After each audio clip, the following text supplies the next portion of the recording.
was a very dark night in November. I vividly remember how cold the air was against my face as I locked the front door and stepped into my car. I'm Sarah, a 28-year-old woman, and I had just finished a long day at work. I decided to head home early that night. I felt exhausted and anxious, but I had no idea that this night would turn into one of the most frightening experiences of my life. When I arrived home, I felt something was off. My house seemed too quiet, eerily so. I tried to shake off the feeling and went straight to the living room to warm up with a cup of tea.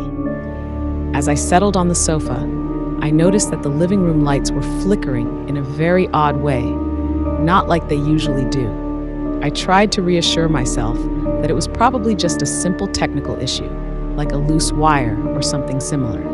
I then went to the bedroom to change into my pajamas, and as I opened the closet to find something comfortable, I felt an unsettling presence in the air, as if something or someone was watching me. I tried to dismiss the feeling, but it was hard. I continued to feel an unusual coldness on my back, as if someone or something was standing right behind me. Just as I lay down in bed, my phone buzzed. I checked it and saw a message from an old friend, Jessica. I was a bit surprised, as we hadn't been in touch for a long time. Her message was brief and simply said, "I need your help." Below the message was a very blurry picture, hard to make out.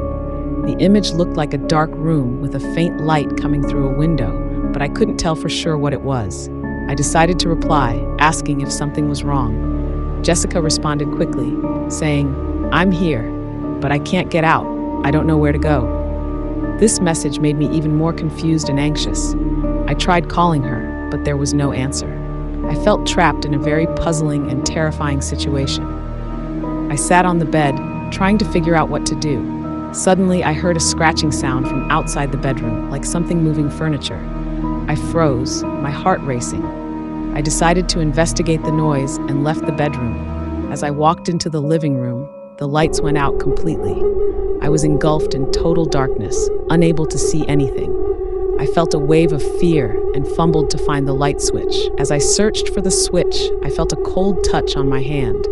I screamed in shock and turned on the flashlight on my phone. In the dim light, I saw something that made my fear even more intense.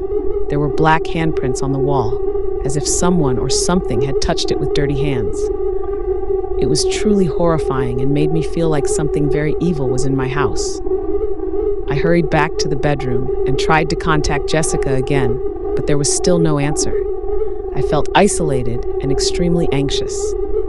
Without further ado, I decided to go to my neighbor's house and ask for help.